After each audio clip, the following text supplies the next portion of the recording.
Today our lecture is form of business, ownership and organization.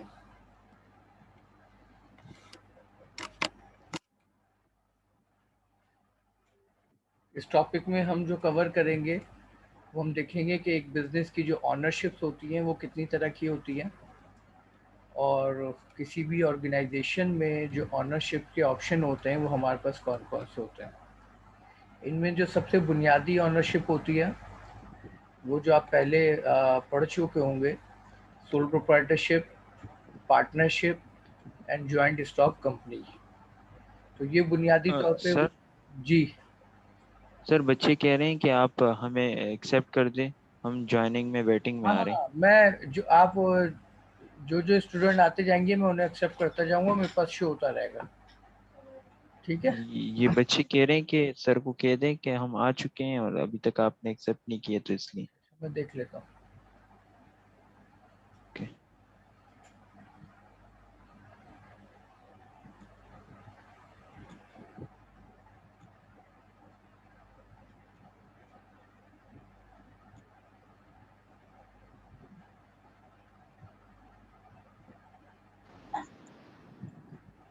Okay. तो business की जो ownership होती है वो बुनियादी तौर पे तीन तरह की होती है।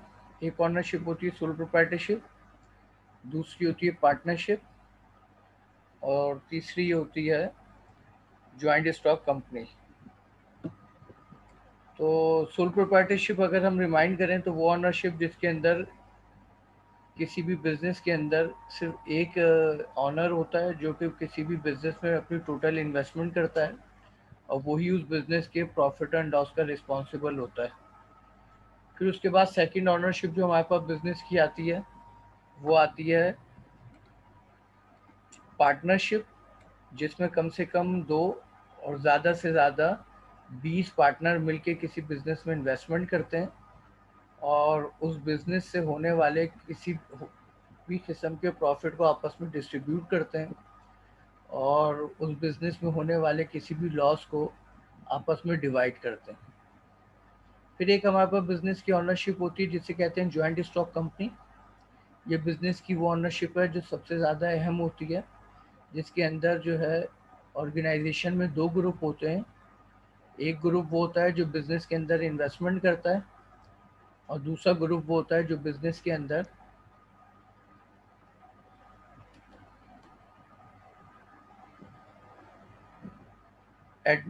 मैनेजमेंट होती है, जो बिजनेस को एग्जीक्यूट करती है। तो ये बुनियादी तौर पे तीन बिजनेस की ऑर्गेनाइजेशन होती हैं जिसकी बुनियाद पर बिजनेस को हम ऑपरेट करते हैं और बिजनेस को एग्जीक्यूट करते हैं। यहाँ पे हम बात करेंगे what is small business. Business दो तरह के होते हैं, एक स्मॉल बिजनेस होता है, एक लार्ज बिजनेस होता है। तो स्मॉल और लार्ज बिजनेस को हम डिफ्रेंशिएट करते हैं तीन बुनियादों पर। एक होता है on the basis of number of investment, एक होता है on the basis of number of employment, number of employees, और एक होता है on the basis of yearly revenue. तो इसमें जो सबसे अहम डिफरेंस क्रिएट किया जाता है वो on the basis of employ. जैसे कि डेफिनेशन में, the small business independent business with fewer than 500 employees not dominate in its markets।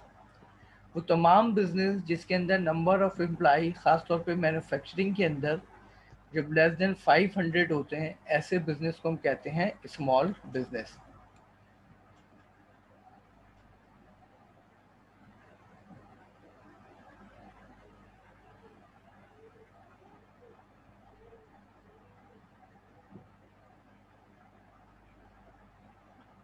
और वो तमाम बिजनेस जिसके अंदर number of employees more than 500 होते हैं खासतौर पे मैन्युफैक्चरिंग में, तो उनको हम कहते हैं लार्ज बिजनेस।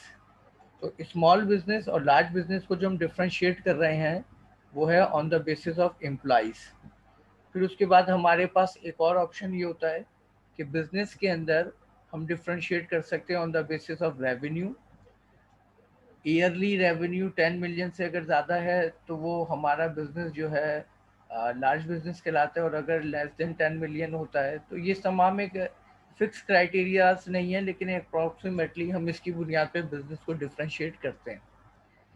किसी भी मुल्क की इकोनॉमी में दोनों बिजनेस इंगेज होते हैं, स्मॉल बिजनेस भी और लार्ज बिजनेस भी, लेकिन किसी भी मुल्क की पॉपुलेशन को एम्प्लॉयमेंट फराहम करने में जो एक अहम सोर्स होती है वो होती है स्मॉल बिजनेस की। क्योंकि स्मॉल बिजनेस उस मुल्क के अंदर लोगों को बहुत फ्रीक्वेंटली और लार्ज क्वांटिटी में बहुत ज़्यादा जो है एम्प्लॉयमेंट फराहम कर रहे होते हैं, और इससे वहाँ के लोग जो है वो जॉब अपॉर्चुनिटी अवेल करते हैं, अपने कैरियर को स्टार्ट करते हैं, और इस तरह वो on the basis of learning, on the basis of experience वो अपने कैरियर को ग्रोथ की तरफ लेकर जाते हैं। तो इनिशियली स्टेज पे किसी भी मुल्क की पॉपुलेशन के लिए जो कैरियर स्टार्ट करने के लिए जो एक आइडियल ऑप्शन होता है वो होता है स्मॉल बिजनेस। आवाज क्लियर आ रही है मेरी?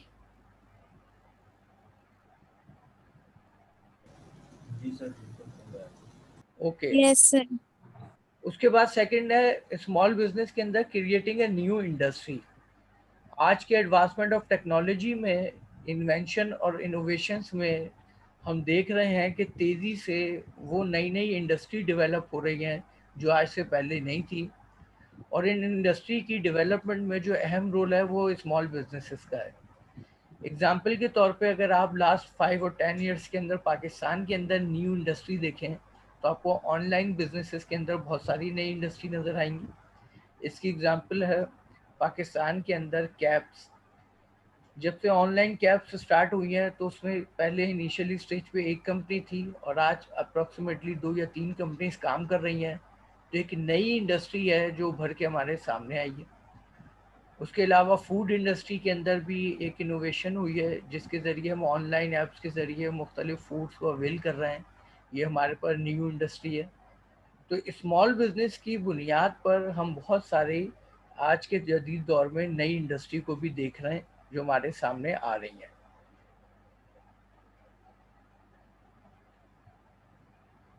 इनोवेशन की अगर हम बात करें, व्हाट इनोवेशन इज, एक होती है इन्वेंशन और एक होती है इनोवेशन। इन्वेंशन कहते हैं जब हम कोई first time new idea develop करके उसको प्रैक्टिकली इम्प्लीमेंट करते हैं, एग्जीक्यूट करते हैं, तो वो हमारे लिए कहलाती है इन्वेंशन। और इनोवेशन कहते हैं जब हम उसी आइडिया में further improvement, further growth, further achievement हासिल करते हैं, तो वो हमारे लिए कहलाती है इनोवेशन। इन्वेंशन और इनोवेशन को समझने के लिए हम एग्जांपल ले सकते हैं सेल फोन की, कि आज से तकरीबन 20 से 25 साल पहले जब फर्स्ट टाइम सेल फोन ईजाद किया गया, इन्वेंट किया गया, तो वो एक नया आइडिया था। एक नए आइडिया को किसी ने इम्प्लीमेंट किया तो वो हमारे सामने इन्वेंशन के तौर पे सामने आया। लेकिन लास्ट 25 ईयर से कंटिन्यूसली जो उसके अंदर इम्प्रूवमेंट हो रही है, उसके अंदर जो मॉडिफिकेशन हो रही है, ये हमारे लिए है इनोवेशन। स्मॉल बिजनेस में सर्विस इंडस्ट्रीज भी होती हैं, मैन्युफैक्चरिंग भी होती हैं, नॉन मैन्युफैक्चरिंग भी होती है। लेकिन ज़्यादातर स्मॉल बिजनेस जो होते हैं वो बेस करते हैं सर्विस इंडस्ट्रीज पे, क्योंकि बिजनेस की नेचर में सर्विस ओरिएंटेड बिजनेस वो बिजनेस होते हैं कि जिनमें सबसे कम कैपिटल इन्वेस्टमेंट की रिक्वायरमेंट होती है। यही वजह है कि स्मॉल बिजनेस सबसे ज़्यादा जो इनोवेशन करते हैं वो सर्विसेज में करते हैं, और वो बेहतर तरीके से सर्विसेज को इम्प्रूव करने के लिए, कस्टमर सेटिस्फेक्शन को इन्हेंस करने के लिए कंटिन्यूसली इंगेज होते हैं इनोवेशंस के अंदर, जिससे हमारे बेनिफिट्स और एडवांटेजेस में इजाफा होता चला जाता है। अगर हम बात करें स्मॉल बिजनेसेस की कि वाई स्मॉल बिजनेस फेल्स, क्योंकि हमारे सामने मार्केट में वही तमाम बिजनेस होते हैं जो कि सक्सेस होते हैं, जो कामयाब होते हैं। लेकिन यहाँ पे क्वेश्चन एक रेज ये होता है कि क्या तमाम बिजनेस कामयाब हो जाते हैं? तो एक जनरल आइडिया ये है कि स्टार्ट होने वाले हर 10 बिजनेस में से 6 से 7 बिजनेस डेफिनेटली फ्लॉप हो जाते हैं, नाकाम हो जाते हैं, और उसमें से 3 या 4 बिजनेस ऐसे होते हैं जो कामयाब होते हैं। तो हम यहाँ पे फोकस करेंगे कि वो कौन से रीज़न है जिनकी बुनियाद पर स्मॉल बिजनेसेस जो है फ्लॉप हो जाते हैं, स्मॉल बिजनेसेस फेल हो जाते हैं। तो उन रीज़न में से सबसे अहम रीज़न जो है स्मॉल बिजनेस के फ्लॉप होने का, वो है मैनेजमेंट शॉर्टकमिंग्स। क्योंकि स्मॉल बिजनेस का स्ट्रक्चर जो है स्मॉल होता है, स्मॉल बिजनेस की रेवेन्यू लिमिटेड होती है, स्मॉल बिजनेस के ऑपरेटिंग एक्सपेंस को बेयर करने की कैपेसिटी लिमिटेड होती है।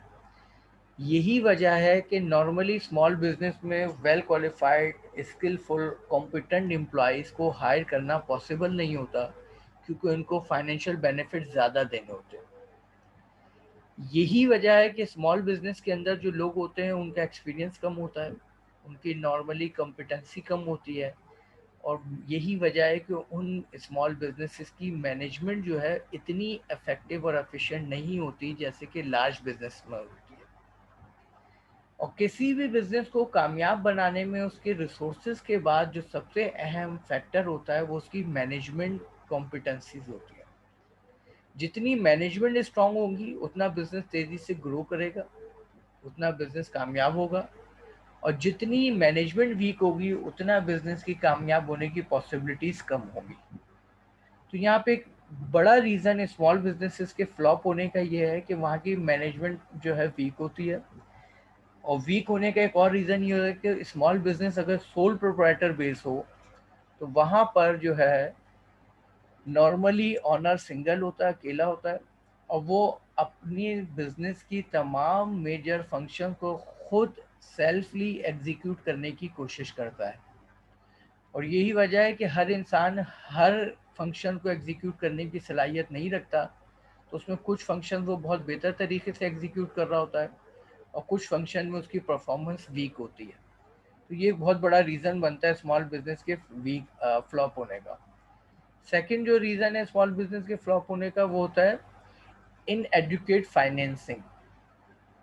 हम पहले भी कई बार पढ़ चुके हैं कि बिजनेस में फाइनेंस का रोल एक बैकबोन की तरह होता है, और जितना ज़्यादा बिजनेस के अंदर हमारे फाइनेंशियल डिसीजन इफेक्टिव होते हैं उतना बिजनेस को आसानी से ग्रोथ की तरफ लेके जाया जा सकता है। बिजनेस में फाइनेंस की अहमियत क्यों है? क्योंकि किसी भी बिजनेस में, चाहे वो मैन्युफैक्चरिंग हो या नॉन मैन्युफैक्चरिंग हो या सर्विसेज हो, उसके अंदर हमें पहले एक्सपेंडिचर बेयर करने होते हैं, बाद में हमें रेवेन्यू हासिल होती है जिससे हमें प्रॉफिट होता है। तो हमें बिजनेस के स्टार्ट से प्रॉफिट तक पहुंचने के लिए अनकाउंटेबल एक्सपेंसेस को बेयर करना पड़ता है, और यही वजह है कि उन एक्सपेंसेस को बेयर करने के लिए हमें फाइनेंस की ज़रूरत होती है। तो हम पहले फाइनेंस अरेंज करते हैं, और उसके बाद उस फाइनेंस को डिवाइड करते हैं कि कौन सी डायमेंशन में कितनी फाइनेंशियल रिसोर्सेज को यूटिलाइज किया जाएगा। बड़ी ऑर्गेनाइजेशन के अंदर फाइनेंशियल एक्सपर्ट्स होते हैं जो कि ऑर्गेनाइजेशन की फाइनेंशियल रिसोर्सेज को बेहतर तरीके से यूज़ करते हैं, और यही वजह है कि जब वो बेहतर तरीके से यूज़ करते हैं तो वहाँ पे फाइनेंस से बेनिफिट ज़्यादा हासिल होता है। जबकि स्मॉल बिजनेस के अंदर फाइनेंशियल एक्सपर्ट्स की कमी होती है। यही वजह है कि यहाँ के फाइनेंशियल डिसीजन जो है नॉर्मली वीक होते हैं, और इन एजुकेट फाइनेंसिंग की वजह से बिजनेस के अंदर हम अपने अवेलेबल फाइनेंस से वो बेनिफिट हासिल नहीं कर पाते जो हमें करने चाहिए। ये भी बिजनेस के फेलियर या बिजनेस के फ्लॉप होने का रीज़न बनता है। उसके बाद जो अहम रीज़न है हमारे पास,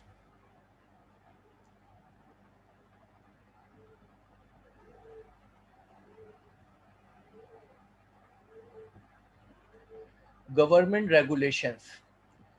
नॉर्मली स्मॉल बिजनेस को बहुत सारी डायमेंशन में फुल गवर्नमेंट की सपोर्ट की ज़रूरत होती है कि गवर्नमेंट्स अपने ऐसे रूल्स बनाए, ऐसे रेगुलेशंस बनाए, ऐसी पॉलिसीज़ बनाए जिसमें स्मॉल इंडस्ट्रीज़ और स्मॉल बिजनेसेस को मैक्सिमम लेवल पर सपोर्ट किया जा सके। लेकिन अगर गवर्नमेंट की support towards small business weak हो, कम हो, ना होने के बराबर हो, तो ऐसे में जो है स्मॉल बिजनेस गवर्नमेंट की उन टफ कंडीशंस, रूल्स, रेगुलेशन को बेयर नहीं कर पाते, और यही वजह है कि स्मॉल बिजनेस फेलियर का सबब बन जाते हैं। तो ये हम बात कर रहे थे स्मॉल बिजनेसेस की कि स्मॉल बिजनेसेस क्या होते हैं, और फिर हमने बात की स्मॉल बिजनेसेस के फ्लॉप होने की कि स्मॉल बिजनेस फेल क्यों हो जाते हैं। अब हमारा जो इसी चैप्टर के अंदर नेक्स्ट टॉपिक है वो है the business plan, a foundation for success. किसी भी बिजनेस के सक्सेस और फेलियर के अंदर जो अहम रोल होता है वो उसके प्लान का होता है। अब बिजनेस प्लान किसे कहते हैं? अगर हम if you go towards the definition of business plan, तो हम देखते हैं the business plan written document that provide an orderly statement of company's goals, method and standards. Business plan एक फॉर्मल, स्पेसिफिक, एक रिटर्न समरी को कहते हैं जिसके अंदर हम बिजनेस को स्टार्ट करने से पहले बिजनेस के फ्यूचर में होने वाले तमाम इवेंट्स को कैलकुलेट करते हैं और उन तमाम फ्यूचर में आने वाली अपॉर्चुनिटीज और इवेंट को प्रिडिक्ट करके मैक्सिमम लेवल पर कोशिश करते हैं कि प्रीपेड डिसीजन लिए जाएं, ताकि बिजनेस के अंदर जो फ्यूचर अनसर्टेन होता है, बिजनेस के अंदर जो अनसर्टेनिटीज होती हैं जो बिजनेस को फ्लॉप करने का रीज़न बन सकती है, हम उन अनसर्टेनिटीज को मिनिमाइज करने में कामयाब हो जाए। यानी प्लान का, चाहे वो कोई इंडिविजुअल हो या कलेक्टिव ग्रुप ऑफ पीपल हो या ऑर्गेनाइजेशन हो, इंडिविजुअल से लेके ग्रुप ऑफ पीपल और ऑर्गेनाइजेशन की सक्सेस में अहम रोल होता है उनके प्लान का।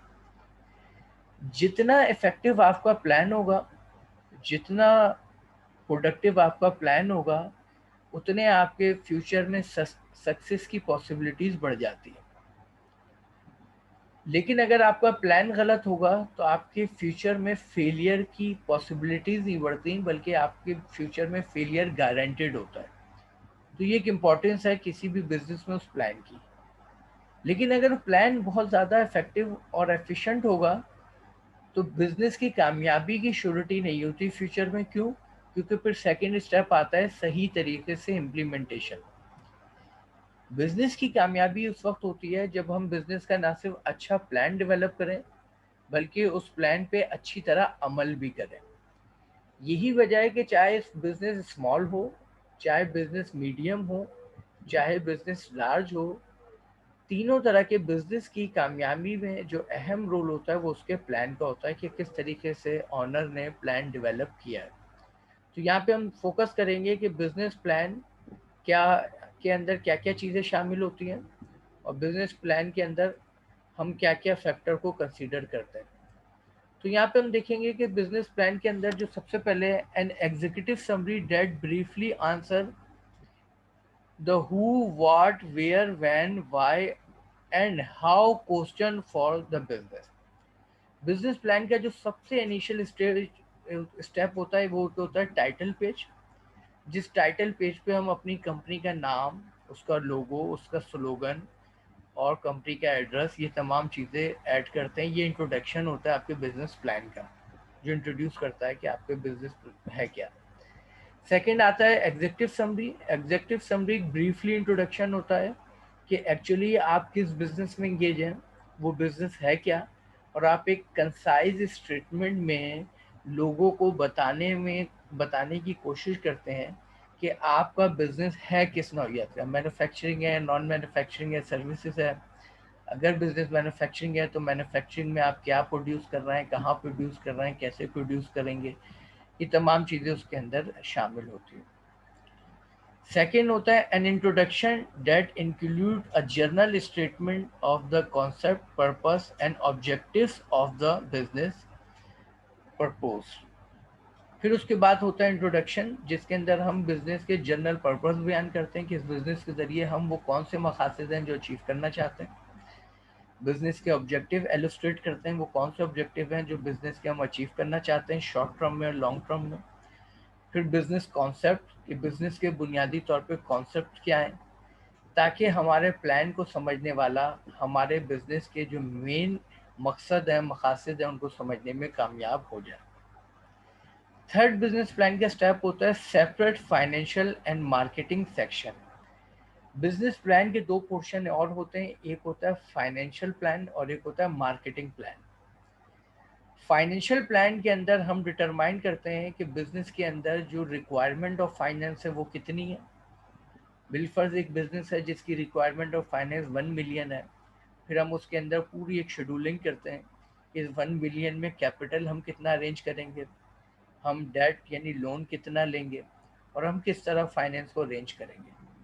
उसके बाद उसी फाइनेंशियल प्लान के अंदर शामिल होता है कि हम उस फाइनेंस को बिजनेस के कौन कौन से वो पोर्शन है जहाँ पे कंज्यूम करेंगे, खर्च करेंगे, ताकि बिजनेस के प्री डिटरमाइंड ऑब्जेक्टिव को इफेक्टिवली और एफिशिएंटली अचीव किया जा सके।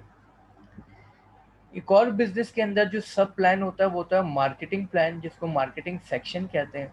इसके अंदर एक हम स्पेसिफिक मार्केटिंग प्लान डिटरमाइन करते हैं कि हमारी टारगेट ऑडियंस कौन होगी, टारगेट मार्केट क्या होगी, उस मार्केट के अंदर हम उनके सेटिस्फेक्शन में क्या रोल प्ले करेंगे, हमारी प्रोडक्ट एंड सर्विसेज जो है उनके लिए कौन सी प्रॉब्लम का सलूशन का सबब बनेगी, हम इंट्रोडक्टरी फेज में किस तरह डिमांड क्रिएट करेंगे, फिर फ्यूचर में उस डिमांड को किस तरह इन्हेंस करेंगे, और हम इस तरह एक प्रॉपर डिटेल क्रिएट करते हैं जो हमारी कहलाती है मार्केटिंग प्लान। उसके बाद मार्केटिंग प्लान के बाद होता है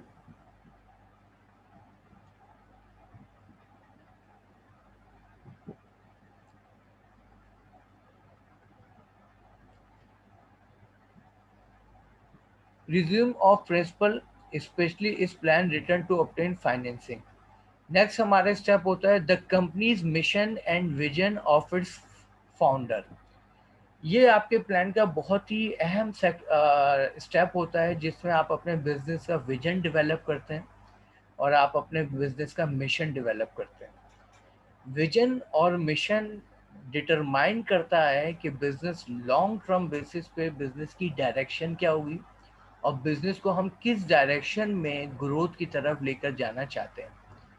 विजन और मिशन दोनों लॉन्ग टर्म होते हैं, विजन और मिशन दोनों एंडलेस होते हैं, और इसके ज़रिए चाहे कंपनी बिजनेस स्टार्ट करने के बाद मोर देन 10, 20, 30 और 40 ईयर तक बिजनेस को ऑपरेट कर रहे सक्सेसफुली, तब भी ये विजन और मिशन जो है हमारे डेवलप कायम और दायम रहते हैं, और ये हमारी सिमत, हमारी डायरेक्शन को स्पेसिफाई करते हैं जिससे हमारी कंसिडरेशन डेवलप होती है टुवर्ड्स फ्यूचर। तो सबसे पहले बिजनेस के अंदर जो बिजनेस प्लान में अहम चीज़ होती है development of solid and concise vision and mission statement. Vision और मिशन के अंदर एक खास बात और होती है कि हमारा मिशन डिटरमाइन करता है कि what actually our business is, हमारा बिजनेस क्या है और हम इस बिजनेस को किस तरीके से फ्यूचर में इस्टेब्लिश करके ग्रोथ की तरफ लेकर जाएंगे। उसके बाद एक और अहम सेक्शन होता है N outline of what make the companies unique. हम अपने बिजनेस को जिस इंडस्ट्री में स्टार्ट कर रहे होते हैं उसमें हम कोई फर्स्ट नहीं होते, उसमें ऑलरेडी बहुत सारे लोग बिजनेस एक्टिविटी में इंगेज होते हैं जो तकरीबन सिमिलर हमारे बिजनेस की प्रोडक्ट या सर्विसेज को एग्जीक्यूट कर रहा होता है। तो हमें यहाँ पे डेवलप करना होता है कि वो क्या यूनिकनेस है जो हम इस इंडस्ट्री के अंदर लेकर आएंगे। इस यूनिकनेस को हम बिजनेस के अंदर कॉम्पिटिटिव एडवांटेज भी कहते हैं कि वो क्या कॉम्पिटिटिव एडवांटेज हम अपने बिजनेस में क्रिएट करने जा रहे हैं, डेवलप करने जा रहे हैं, जिसकी बुनियाद पे हम अपने कॉम्पिटिटर्स का मुकाबला करेंगे और हम इस तरह अपने कॉम्पिटिटर्स का मुकाबला करते हुए कॉम्पिटिटिव इन्वायरमेंट में आगे निकलने की कोशिश करेंगे। तो यहाँ पे हम डिटरमाइन करते हैं वो यूनिकनेस, चाहे वो सर्विस हो चाहे वो प्रोडक्ट हो। अगर मैं थोड़ा सा एक्सप्लेन करूँ कि व्हाट कॉम्पिटिटिव एडवांटेज इज, तो कॉम्पिटिटिव एडवांटेज नॉर्मली बिजनेस में हम तीन डायरेक्शन में हासिल करते हैं। एक कॉम्पिटिटिव एडवांटेज हम हासिल कर सकते हैं on the basis of cost, यानी हम अपनी मैन्युफैक्चरिंग या ऑपरेटिंग सर्विस ओरिएंटेड बिजनेस के अंदर ऑपरेशन की कॉस्ट को इतना मिनिमाइज कर दें कि हम अपनी प्रोडक्ट की कॉस्ट इतनी कम करें, प्राइस इतनी कम करें कि हमारा कंपटीटर ना उस पर पहुंच रहा हो। तो ये कॉम्पिटिटिव एडवांटेज होता है on the basis of cost या प्राइस। सेकेंड कॉम्पिटिटिव एडवांटेज हम हासिल कर सकते हैं on the basis of quality. इस डोमेन में हम अपनी कॉस्ट को तो कम करने की कोशिश नहीं करते, बल्कि हम अपनी प्रोडक्ट या सर्विस की क्वालिटी के अंदर वो additional features, functions, advantages create करने की कोशिश करते हैं कि जो हमारे कंपटीटर वो क्वालिटी प्रोड्यूस ना कर पा रहे। और तीसरा हमारे पास कम्पिटिटिव एडवांटेज हासिल करने का जो ऑप्शन होता है एडिशनल सर्विस, यानी हम अपनी प्रोडक्ट के साथ वो सर्विस जो हमारे कंपटीटर फराहम नहीं कर रहे वो सर्विस ऐड कर दें, तो ये भी हमारे लिए कम्पिटिटिव एडवांटेज, यूनिकनेस हो जाती है, और इसके ज़रिए हम मार्केट को कैप्चर करने में काफ़ी हद तक कामयाब हो जाते हैं। जैसे कि अगर कोई इलेक्ट्रॉनिक प्रोडक्ट हम प्रोड्यूस कर रहे हैं और हमारे कंपटीटर उसके साथ गारंटी या वारंटी नहीं दे रहा है, तो अगर हम गारंटी और वारंटी की सर्विस प्रोवाइड कर देंगे, तो ये हमारे लिए एक यूनिकनेस होगी और ये हमारे लिए बेहतर कम्पिटिटिव एडवांटेज होगा। उसके बाद नेक्स्ट जो स्टेप होता है बिजनेस प्लान का, वो होता है द कस्टमर। किसी भी बिजनेस के अंदर जो सबसे अहम रोल होता है वो होता है उसके कस्टमर का। और कस्टमर कौन होते हैं? कस्टमर वो होते हैं जो किसी भी बिजनेस के अंदर रेवेन्यू जनरेट करने का रीज़न बनते हैं। ये वो लोग होते हैं जो बिजनेस के अंदर डिमांड क्रिएट करते हैं, परचेजिंग करते हैं, और परचेजिंग करने से सेल होती है, सेल होने से रेवेन्यू होती है, और रेवेन्यू होने से आपका बिजनेस का वो मेन ऑब्जेक्टिव यानी प्रॉफिट अचीव होता है। अब कस्टमर जो है हमें डिटरमाइन करने होते हैं। अब business plan identify who the firm customer will be and how it will serve their needs.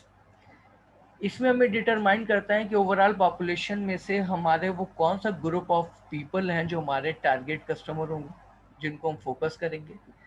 फिर हम देखते हैं कि उन कस्टमर्स की प्रॉब्लम क्या है और हम किस तरह उन कस्टमर की प्रॉब्लम को सॉल्व करेंगे, और फिर हम इस तरह अपने कस्टमर को आइडेंटिफाई करने के बाद बिजनेस प्लान को फर्दर आगे की तरफ लेकर जाते हैं। तो बिजनेस प्लान के अंदर कस्टमर को डिटरमाइन करना, बिजनेस प्लान के अंदर कस्टमर को आइडेंटिफाई करना बहुत ज़रूरी होता है। जब तक हम कस्टमर को आइडेंटिफाई नहीं करते उस वक्त तक हम बिजनेस में कामयाब नहीं हो सकते। फिर सेकेंड स्टेप हमारे पास होता है the competition. The business plan address its existing and potential competition as legitimate initiate with the strategy for the creating superior or unique offering। किसी भी बिजनेस के अंदर जो आज की जदीद दौर में सबसे बड़ा चैलेंज होता है वो होता है कंपटीशन। ये competition time to time severe होता जा रहा है, ये कंपटीशन टाइम टू टाइम बढ़ता चला जा रहा है, और हम इस बिजनेस प्लान के अंदर एक डिटेल फराम करते हैं कि हम इस कंपटीशन का मुकाबला किस तरह करेंगे, वो कौन सी यूनिकनेस, वो कौन से कम्पिटिटिव एडवांटेज डेवलप करेंगे, और हम किस तरह अपने कस्टमर को सुपीरियर वैल्यू फराम करने में कामयाब होंगे ताकि हमारा कस्टमर हमारे कंपटीटर की कंपैरेटिवली हमें प्रीफर कर सके। तो यहाँ पे कम्पिटिटिव स्ट्रेटजी डेवलप की जाती है जिसके ज़रिए हम बताते हैं कि हम किस तरह कंपटीशन का मुकाबला करेंगे। फिर उसके बाद बिजनेस प्लान के अंदर एक और अहम फैक्टर होता है, वो होता है financial evaluation of the industry and market condition. This knowledge help develop a credible financial forecast and budget। Financial evaluation के अंदर हम फोरकास्टिंग करते हैं, हम इंफॉर्मेशन और नॉलेज हासिल करते हैं फ्यूचर में बिजनेस की फोरकास्टिंग के ज़रिए और बजटिंग के ज़रिए, कि हम किस तरह अपने फाइनेंशियल रिसोर्सेज को बजट में डिवाइड करेंगे और किस तरह हम फ्यूचर में फाइनेंस की बुनियाद पर वो अपने प्री डिटरमाइन ऑब्जेक्टिव को अचीव करेंगे। इसको हम आसान लफ्ज़ों में इस तरह कह सकते हैं कि हम किस तरह अपनी फाइनेंशियल रिसोर्स को यूटिलाइज करेंगे ताकि हम फ्यूचर में मैक्सिमम लेवल पर अचीवमेंट हासिल कर सकें। फिर एक लास्ट स्टेप जो बिजनेस प्लान का होता है वो होता है असेसमेंट ऑफ रिस्क। किसी भी बिजनेस में definitely variety of risk involve होते हैं, और ये रिस्क वो होते हैं जो बिजनेस को फ्लॉप होने का रीज़न बन सकते हैं। तो यहाँ पर जो है हम बिजनेस को फ्लॉप होने से बचाने के लिए पहले से कैलकुलेट करते हैं उसमें वैरायटी ऑफ रिस्क को। इस पर हम पहले कई बार बात कर चुके हैं कि किसी भी बिजनेस में दो तरह के रिस्क होते हैं, एक होता है एक्सपेक्टेड और एक होता है अनएक्सपेक्टेड। एक्सपेक्टेड रिस्क को हम पहली कैरेक्टरिस्टिक रिस्क की है कि रिस्क को किल नहीं किया जाता, रिस्क कभी ख़त्म नहीं होता, हमेशा एग्जिस्टिंग में कंडीशन में रहता है। हम बिजनेस को मिनिमाइज कर सकते हैं, हम बिजनेस को ख़त्म गिव अप नहीं कर सकते। हम बिजनेस को मिनिमाइज करते हैं एक्सपेक्टेड रिस्क को on the basis of maximum knowledge, information, skills and competency. और हम अनएक्सपेक्टेड रिस्क को मिनिमाइज करते हैं on the basis of insurance. तो हम ये चेक करते हैं कि जो बिजनेस हम एग्जीक्यूट करने जा रहे हैं उसमें एक्सपेक्टेड रिस्क कितने, उसके लिए क्या नॉलेज, इंफॉर्मेशन और कॉम्पिटेंसी चाहिए, और बिजनेस के अंदर अनएक्सपेक्टेड रिस्क कौन कौन से हैं कि हमें किस तरह उनको मिनिमाइज करना है on the basis of self efforts और इधर और इंश्योरेंस पॉलिसीज, ताकि हम बिजनेस में जितना रिस्क को मिनिमाइज करेंगे उतना ही हम बिजनेस में फ्यूचर की अनसर्टेनिटीज को सर्टेनिटी की तरफ लेकर जाने में कामयाब होंगे, और इस तरह हम आसानी से बिजनेस के pre determined goals and objective को अचीव करने में कामयाब हो जाएंगे। बेटा यहाँ पर अभी पहले मैं अटेंडेंस की स्क्रीनशॉट ले रहा हूँ ताकि आपकी अटेंडेंस जो है रिकॉर्ड का हिस्सा बन जाए, क्योंकि अब हमारे इस फर्स्ट सेक्शन का जो टाइम है तकरीबन एंड होने वाला है।